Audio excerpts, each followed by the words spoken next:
नमस्कार दर्शक बंधु আমি দশভুজামা ব্লগস আবারও তোমাদের সামনে হাজির তোমাদেরই উপকারে লাগবে এরকম ভিডিও নিয়ে আশা করছি তোমরা প্রত্যেকে ভালো আছো সুস্থ আছো এবং প্রত্যেকে ভালো থাকো সুখ শান্তি এবং সমৃদ্ধিতে ভরে উঠুক তোমাদের জীবন এই কামনা করে আমি আমার দশভুজামা ব্লগটা শুরু করছি। প্রথমেই বলবো যে আমি যে ভিডিওটা দিতে চলেছি তোমাদের উপকারের তো অবশ্যই, কিন্তু যারা মানবে তাদের জন্য, যারা নাস্তিক তাদের জন্য কিন্তু নয়, তারা করতে যেও না, কখনো তাদের হবে না। প্রথমেই বলবো এই যে জ্যোতিষশাস্ত্র টোনা টোটকা, তারপরে যেখানে ভর হয় ফকির বাবা, যেখানে যেখানে মানুষ যায় লোকের মুখে শুনেই তবে যায় হ্যাঁ এখানে কাজ হচ্ছে, ওই জ্যোতিষীটা ভীষণ ভালো, সমস্ত কথা ঠিক বলে, তো এগুলো সমস্তটাই বিশ্বাসের উপর। তার কাছে কি সকলের সেই জ্যোতিষীর কাছে কি সকলের কথা ফলে যায়? যা যা বলে সকলের কথা কি সব ঠিক ঠিক হয় না। যে বিশ্বাস করে জিনিসটা করে তারই হয়, তা না হলে তার কখনো মেলে না বা মিলবে না ফল, তার সমস্তটাই ব্যর্থ হবে। তাহলে আজকে আমি বলবো যে ভিডিওটা নিয়ে এসেছি, ভিডিওটা হচ্ছে এই গাছের শিকড়, গাছের শিকড় সম্বন্ধে একটি আলোচনা করব। গাছের শিকড় যদি ধারণ করতে পারো তাহলে রাজার হালে থাকবে, শুধু রাজার হালে থাকবে তা নয়, নবগ্রহের কুদশাও কেটে যাবে, সমস্ত রকম দোষ বাড়ি থেকে কেটে যাবে, তোমার জীবন থেকে কেটে যাবে যে ধারণ করবে তার। তাহলে আমার আজকে টপিকটা হলো এই গাছের শিকড় সাথে থাকলে সারা জীবন রাজার হালে থাকবেন। এই যে গাছের শিকড়, আবারও বলবো, এই গাছের শিকড় যদি থাকে হাতে তাহলে রাজার হালে থাকবে, শুধু রাজার হালে থাকবে তা নয়, নবগ্রহ ঠিক থাকবে, কোনো রকম গ্রহের দোষ থাকবে না, এমনকি বাড়িতে যত রকম বাস্তু দোষ পিতৃদোষ নবগ্রহের দোষ সমস্ত রকম কিন্তু দোষও চলে যাবে। শাস্ত্র কি বলছে যে ব্যক্তি জীবনে কোনো রকম গ্রহ দোষ থাকে না সে প্রকৃত রাজা হয়, কিন্তু সেটা কি কখনো সম্ভব নয়। সে যদি যে কাজেই হাত দিক সে সফলতা লাভ করে, যার কোনো গ্রহ দোষ থাকে না। তাহলে অর্থ উপার্জন করবে, নতুন নতুন রাস্তা খুলে যায়, সেই ব্যক্তি সর্বদা সব কিছুতে জয়লাভ করবে, সর্বদা সমস্ত বিপদ আপদ থেকে মুক্তিও পেয়ে যাবে। এই শিকড় যারা ধারণ করবে তাদেরও ঠিক তাই হবে, সঙ্গে সঙ্গে না কিছুদিন পরই মুক্তি পাবে।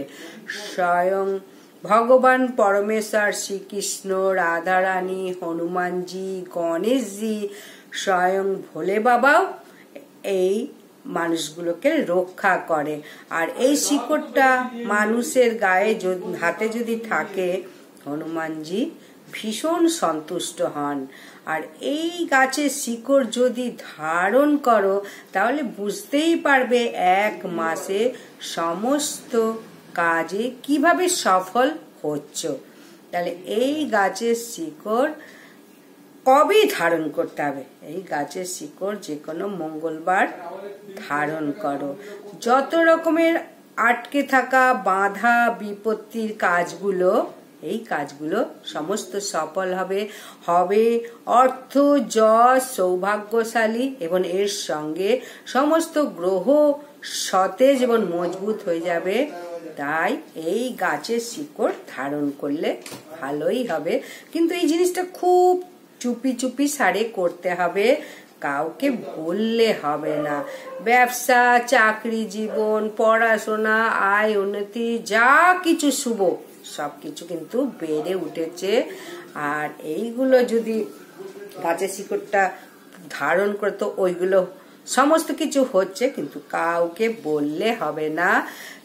তাহলে কি হবে, ওই মানুষের কুদৃষ্টি ওই শিকড়ের ওপর পড়ে যাবে, তাহলে আবার গ্রহের দশা ঢুকে পড়বে। তাহলে এগুলো কাদের বলবে? যারা একদম নিজের লোক, যাদের বললে জানবে কোনো হিংসা বা কোনো বিদ্বেষ বা কোনো ক্ষতি করতে পারবে না, এই রকম লোককেই বলো। তাহলে কাদের বলবে? মা, বাবা, ছেলে, মেয়ে, এদের বলতে পারো। তাহলে এই কথাটি যদি বলে দাও, তাহলে কিন্তু যেসব কার্যকরী ক্ষমতা ওই শিকড়ের অনেকটাই কমে যাবে। প্রত্যেক মানুষেরই ওপরে ভালো, ভিতরে খারাপ। কথাটি আছে, মুখে মধু বুকে বিষ। তাই এসব মানুষদের চিনতেও পারা যায় না, তাই কাউকেই বলার দরকার নেই। যদি কোনো সন্তানের মা হয়ে থাকো, তাহলে সন্তানকে বলতে পারো, বা স্বামীকে বলতে পারো, বা পরিবারের কাউকে জানাতে পারো। পরিবারের বাইরে ভুলেও কাউকে কিন্তু জানাতে পারবে না, জানালে কিন্তু ক্ষতি হবে। তাহলে হনুমানজি হচ্ছে রাম এবং সীতা মাতার আশীর্বাদ প্রাপ্ত চিরঞ্জীবী, অমরত্ব লাভ করেছে বলা যায়, এবং জীবন্ত দেবতা হনুমানজিকে বলা হয়। তাই এই হনুমানজি সমস্ত গাড়ি, হনুমানজির চরণ থেকে সিঁদুর নিয়ে যদি গাড়িতে লাগিয়ে দাও, স্বস্তিক চিহ্ন এঁকে দাও, তাহলে কিন্তু কোনো রকম দুর্ঘটনা ঘটবে না। বাড়ির গৃহে, অফিসে এবং ঠাকুর ঘরে এই হনুমানজির পায়ের সিঁদুর যদি স্বস্তিক চিহ্ন করে এঁকে দিতে পারো, তাহলে সমস্ত কিছু উন্নতি হবে। অফিসের উন্নতি হবে, বাড়ির লেখাপড়া, পড়াশোনা উন্নতি হবে। তাই হনুমানজিকে বলা হয় চিরন্ত জীবিত দেবতা।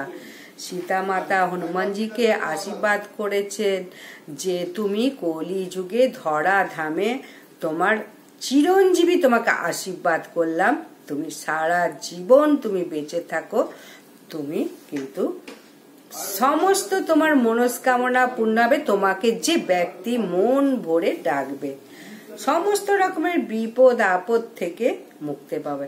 এছাড়া হাওয়া বাতাস অনেক সময় লেগে যায়, এই হনুমানজিকে পুজো করলে সমস্ত রকম দোষও কেটে যায়।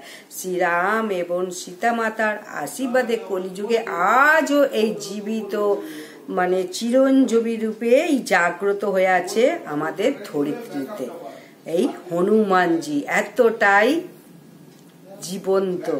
তাহলে কোন গাছের শিকড়ের কথা আমি বলবো এবং কোন মন্ত্রটি বলে তুলতে হবে এবং কিভাবে ধারণ করতে হবে, সেই সমস্তই বলবো। এই গাছের শিকড়টা যেদিনকে ধারণ করতে হবে সেদিনকে কিন্তু সেই ব্যক্তি নিরামিষ খাবে, কোনো রকম আমিষ খাবে না, আমিষের ছোঁয়াও খাবে না। আর কাজটা যখন করবে, শিকড়টা যখন ধারণ করবে, অবশ্যই স্নান করে শুদ্ধ বস্ত্র পরে তবেই শিকড়টা ধারণ করতে হবে, তাহলে শিকড়টা কাজ করবে। তাহলে কারা এই কাজগুলো করবে? প্রত্যেকের তো অনেক রকম সমস্যা, যেমন কারুর ব্যবসা ঠিক মতো চলছে না, কুনজরে এসে গেছে, ছেলে মেয়ের পড়াশোনা হচ্ছে না, চাকরি পাচ্ছে না, বা অনেক সময় ঠিক মতো ছেলে মেয়ের বিয়ে হচ্ছে না। তা এই সব ক্ষেত্রে তারা এই জিনিসটা করতে পারে। অনেকে চাইছে আমি গভর্নমেন্ট সার্ভিস করব, প্রাইভেট সেক্টরে যাব না, কিন্তু হচ্ছে না। এমনও আছে যে সে খুব উপকার করছে লোকের, কিন্তু কোনো সময় প্রশংসা পাচ্ছে না। যারা কঠোর পরিশ্রম করছে দিন রাত, কিন্তু ঠিক মতো সে উপার্জন করতে পারছে না। এবং এমন অনেক মানুষ আছে যারা প্রচুর টাকা উপার্জন করছে, কিন্তু তারা ধরে রাখতে পারছে না টাকা। তাহলে এমনও মানুষ দেখা যায় যে অনেক রকম শরীরের জন্য অনেক কিছু করছে, যোগ ব্যায়াম, ডায়েট করছে, কিন্তু তার শরীর স্বাস্থ্য ভালো হচ্ছে না, দিন দিন সে শুকিয়ে যাচ্ছে। তাহলে এটাও বুঝতে হবে যে তাকে কেউ বান মেরেছে বা কালা জাদু করেছে, তুক তাক করেছে। অনেক মানুষের এমন লোক আছে যে প্রচুর রোগ হয়েছে, মানে এমন রোগ হয়েছে প্রচুর টাকা বেরিয়ে যাচ্ছে, কিন্তু কিছুতেই রোগ সারছে না। সেই কারণেও মানে এই শিকড়টা ধারণ করতে পারো। আজকাল বাড়িতে মানে তাহলে বুঝতে হবে বাস্তু দোষ, নবগ্রহের দোষ, চারিদিকে শত্রু ঘিরে ধরেছে। তাহলে কত রকমের শত্রু হতে পারে, কত কি হতে পারে বলে দিলাম। তাহলে এই শিকড়টা যদি ধারণ করো তাহলে অবশ্যই এই শিকড়টা ধারণ করলে কাদের আশীর্বাদ পাবে দেখো, ভোলে বাবা, হনুমানজি, রাম সীতা দেবী, দেবী দুর্গার প্রত্যেক দেবতার আশীর্বাদ কিন্তু সঙ্গে থাকবে। এই গাছটা হলো শ্বেত অপরাজিতা গাছ। এই শ্বেত অপরাজিতা গাছ মোটামুটি সব বাড়িতেই দেখা যায়, নীল অপরাজিতা আর শ্বেত অপরাজিতা। এই গাছ স্বয়ং দেবাদিদেব মহাদেবের আশীর্বাদ স্বরূপ, দেবী দুর্গার আশীর্বাদ স্বরূপ, সমস্ত 33 কোটি দেব দেবীর আশীর্বাদ এই গাছে আছে। শাস্ত্র এটাই বলছে। এই গাছের শিকড় মানে পৃথিবীতে রয়েছে আলোর জগৎ দেখানোর জন্যে, প্রত্যেক মানুষের উপকারের জন্য। তাহলে এই গাছের শিকড় তুলে খুব সুন্দর করে গঙ্গার জলে ধুয়ে তারপরে ভোলে বাবা, হনুমানজি নাম করে যদি ধারণ করো তাহলে পুরো ম্যাজিকের মতো কাজ করবে। এই অপরাজিতা গাছ কিভাবে মানে দিন দিন উন্নতি হচ্ছে যে ধারণ করছে তার। তাহলে এই উপায়টি করবে কোন দিন? যে কোনো মঙ্গলবার যে যদি মহিলা কোনো ধারণ করে তার যেন কোনো রকম অসুবিধা না হয়, তাহলে মঙ্গলবার, শুক্রবার, সোমবার করতে পারো। যদি মঙ্গলবার না হয়, বৃহস্পতিবার পুরোপুরি নিষেধ, কারণ বৃহস্পতিবার মাটি খুঁড়তে নেই। তাই যেদিনকে করবে পূর্ণিমা, অমাবস্যা, একাদশা এইসব যেন না থাকে, সূর্যগ্রহণ, চন্দ্রগ্রহণ এগুলোও যেন না থাকে, কারণ এই সময় অম্বুবাচী এসব না থাকে, কারণ মাটি খোঁড়া যায় না, ওই সময় নিষেধ আছে, বসুমাতাকে আঘাত করতে নেই। তাই আগেও বলেছি, আবারও বলছি, কাজটা করতে গেলে নিরামিষ খেতে হবে এবং শুদ্ধ বস্ত্র পরতে হবে। আর বস্ত্র কখনো কালো পরবে না, হলুদ, লাল, সাদা এইসব বস্ত্রও পরতে পারো, কোনো শুভ কাজে কালো পরতে নেই, সকলেই জানো। আর এই গাছের যখন শিকড় তুলবে সদা সর্বদা পূর্ব দিকে মুখ করে তুলতে হবে, কোনো ধারালো অস্ত্র দিয়ে তোলা যাবে না, তাহলে কিন্তু কার্যকারিতা হবে না। তাহলে এবার ভাবছো কি করে তুলবো, তাহলে সহজভাবে তোলার উপায়টাই বলে দেবো এখন। এই যে গাছের শিকড় যে কোনো মঙ্গলবার যেদিন তুলতে যাবে, মঙ্গলবার ছাড়াও বা অন্য দিন, স্নান করে গঙ্গার জল ছিটিয়ে শুদ্ধ বস্ত্র পরে যাবে। এবার বাস্তু ভিটে যেখানে আছে সেইখান থেকে যদি না নাও তাহলে খুব ভালো হয়, আশেপাশে বা ওই যে নার্সারি আছে ওখান থেকে নিয়ে এসে যদি ওই শিকড়টা তোলো বেশি ভালো হয়। যদি না থাকে তখন নিজের বাড়ির ভিটে থেকেই নিতে হবে, তো কিছু করার নেই। যাই হোক, মানে যেখান থেকেই পারো ওই শিকড়টা জোগাড় করতে হবে। যে কোনো মঙ্গলবার তোলার আগে পূর্ব দিকে মুখ করে ইষ্ট দেবতার স্মরণ করবে এবং হনুমানজিকে প্রণাম করবে, নারায়ণকে, সূর্য নারায়ণকে প্রণাম করবে।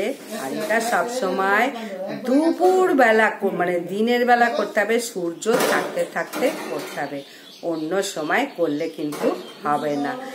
গুরু মহারাজকে প্রণাম করবে, সূর্য মহারাজকে প্রণাম করবে, তুলসী মাতাকে প্রণাম করবে, রাধা মাধবকে প্রণাম করবে, হনুমানজি, ভোলে বাবা, পার্বতী মাতা, সকল দেবদেবীকে, যত রকম 33 কোটি দেবদেবী আছে, প্রণাম করে একটি মন্ত্র বলতে হবে।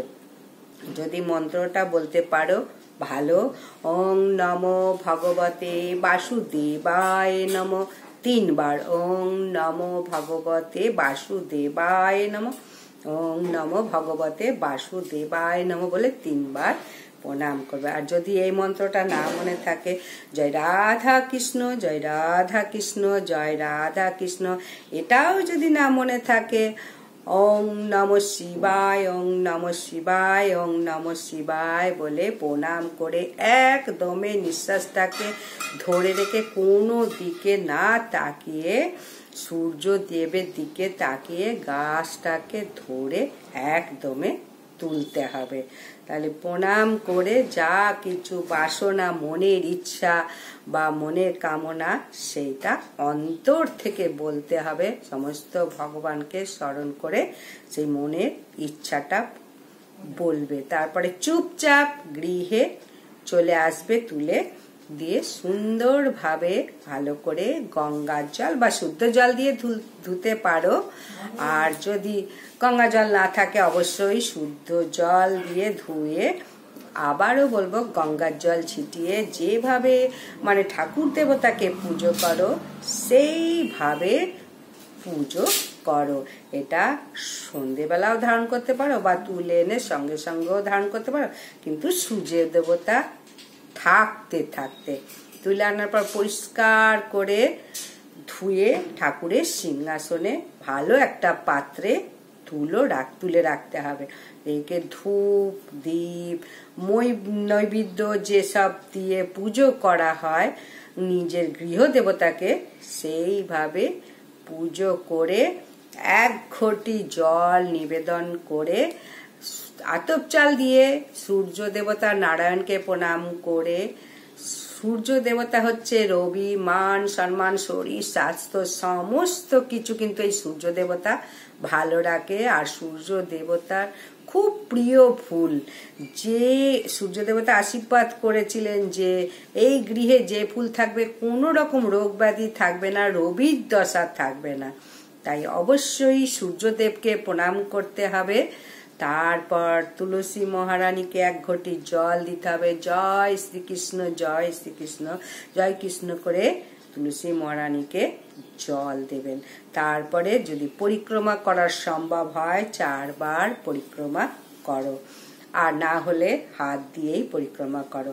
তখন মহারানীকে বলবে, আমি এই অপরাজিতা শিকড়টা আমার স্বামী বা ছেলের জন্য ধারণ করতে চাই, সমস্ত মনস্কামনা কিন্তু যেন আমার পূর্ণ হয়।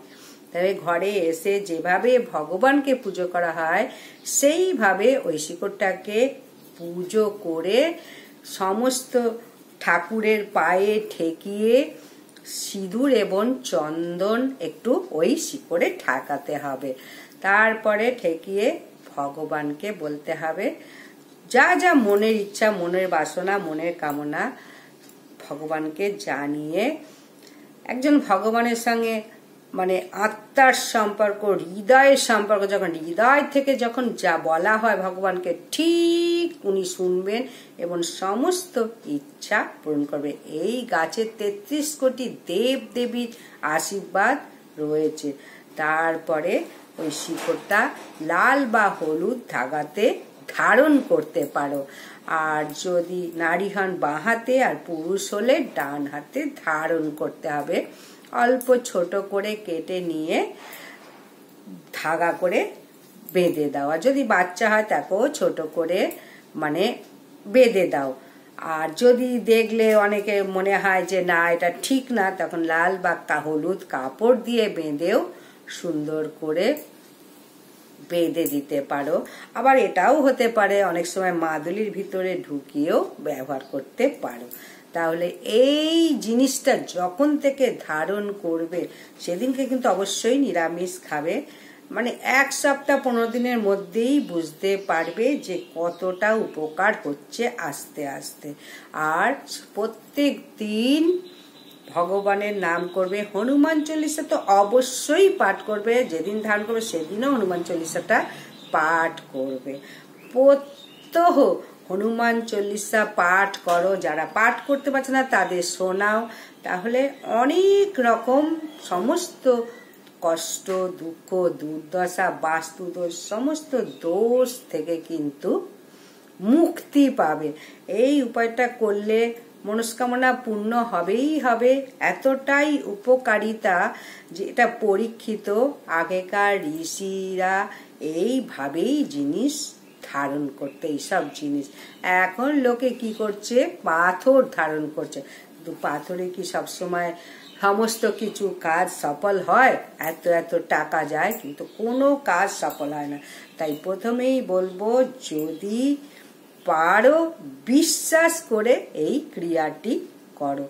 তাহলে আজকের মতো বিদায়। ভিডিওটা যদি ভালো লাগে অবশ্যই লাইক, সাবস্ক্রাইব এবং শেয়ার করো বন্ধু বান্ধবদের সঙ্গে, তারাও যাতে করে উপকার পায়। নমস্কার, বিদায়।